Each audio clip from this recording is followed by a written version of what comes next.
The Athletic.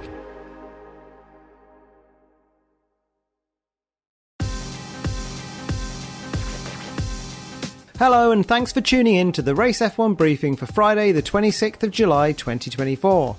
I'm Jonny Reynolds and on this episode I'll give you the rundown on everything that happened in Friday practice for the Belgian Grand Prix, and I'll also be bringing you up to speed on the stories dominating the Spa-Francorchamps paddock. And there was one biggie. So let's get started by looking at what happened on track. After his tempestuous Hungarian Grand Prix, Max Verstappen hit back in FP1 on Friday by going half a second clear of Budapest winner Oscar Piastri. But if that performance warned of a return to Verstappen's F1 dominance, McLaren's drivers did their best to dispel thoughts of such a comfortable run for Red Bull with a 1-2 of their own in FP2. And while the headline times were only half the story, the long runs were also encouraging for McLaren, compared to a Verstappen-Red Bull combination that has won this race from compromised grid positions in each of the past 2 years. Lando Norris ultimately ended the session fastest by 0.2 seconds, though there were some caveats to note on his lap. It was Norris's second run of the session on new softs, his closest rivals all having used just one new set for their qualifying simulations, while he also ran later on in the session, with the added benefit of a clear run through Sector 2 and a small tow in the final sector as well. Teammate Piastri had been the pace setter until then, with a lap that was 0.02 faster than Verstappen's.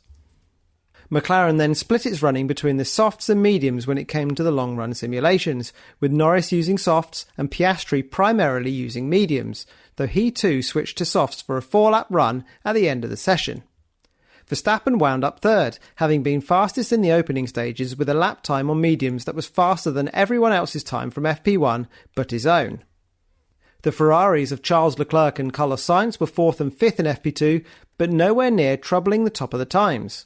Leclerc was 0.5 seconds off Norris's benchmark, with Sainz more than 0.8 off. Everyone else was more than a second off in terms of headline times.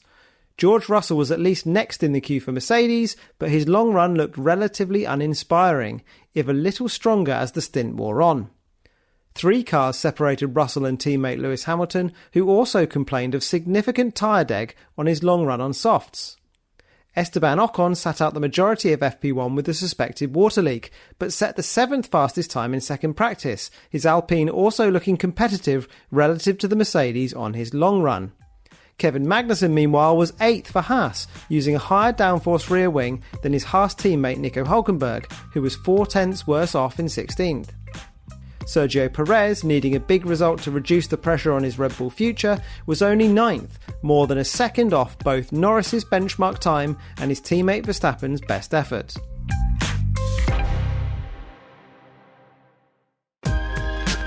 One intriguing element of this weekend is the fact that Max Verstappen has a 10-place grid drop as a result of taking a replacement power unit. Given that the best starting position possible for Verstappen is 11th, it might be imagined that Red Bull would opt for a relatively low downforce setup, which would allow the Dutchman to attack in sectors 1 and 3, but would leave him more vulnerable to tyre degradation. So have Red Bull gone low downforce? No, they haven't.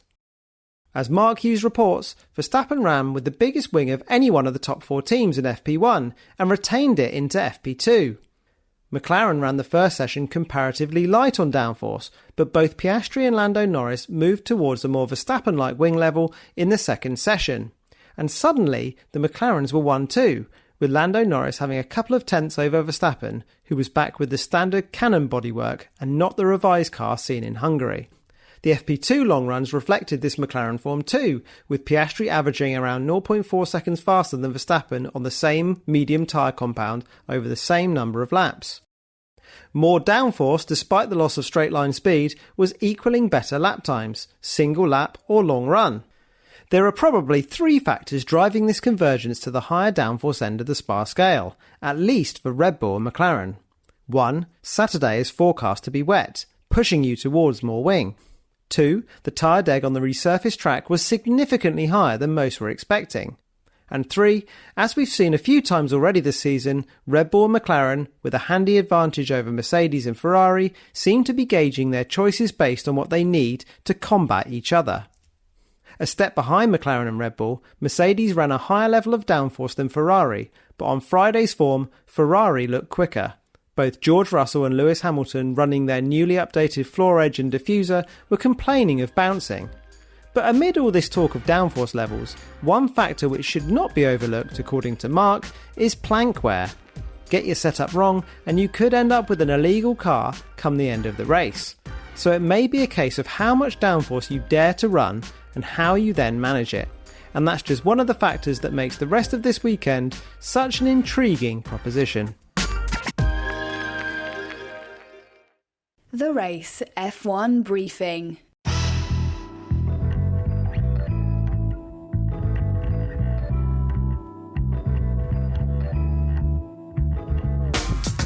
Two off-track matters now, and Alpine were the talk of the paddock on Friday, with news that Bruno Famin will move away from his role as team principal, with the Anglo-French squad now looking set to have its third team boss in just over 12 months. Having initially only been named as interim boss in 2023, Famin took the job full-time for 2024, despite the intention being to find someone else. He added the team boss role to a broader responsibility as vice president of Alpine Motorsport, on top of his existing job in charge of the Viry-Châtillon engine division. Famin's departure comes at a time when Alpine's car is underperforming and the team is exploring ditching its engine programme and becoming a Mercedes engine customer. It is not yet clear who will replace the Frenchman, but the favourite appears to be junior single-seater boss Oliver Oakes. Oakes, a world karting champion and former Red Bull junior in his own racing career, leads the high-tech operation he founded in 2015 and that has had success throughout the single-seater pyramid. High-tech is represented in Formula 2, Formula 3 and Formula 4 and applied for an entry to the F1 grid as part of the FIA's expressions of interest process last season, but was unsuccessful. Appointing a new team boss might not be the final act in this situation, however, as the race's Scott Mitchell-Malm and Ed Straw point out. As they report, Renault Group CEO Luca De Meo has said the Alpine F1 team is not for sale, yet every move that is being made, including the recent return of Flavio Briatore as an executive advisor, points in that direction, making it difficult to escape the conclusion that this is the likely endgame. And if you want to read more on why Scott and Ed are minded to think that will ultimately happen, head to the-race.com and read their excellent feature.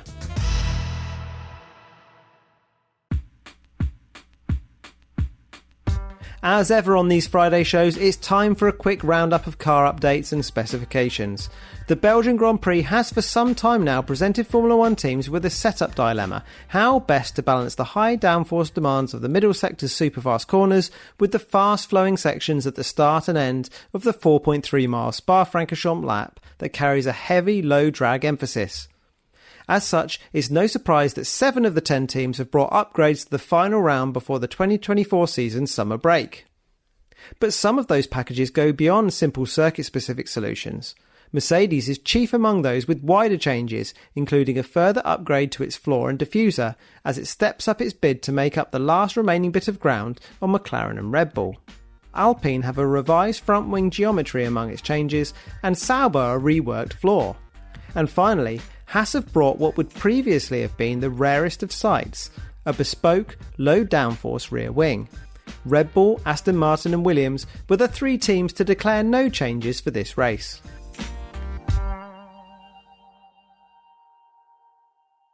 And we'll leave it there for today's episode. As I mentioned earlier, there's rain in the forecast for Saturday at Spa, so do join me tomorrow to hear what impact the weather had on qualifying. Until then, goodbye.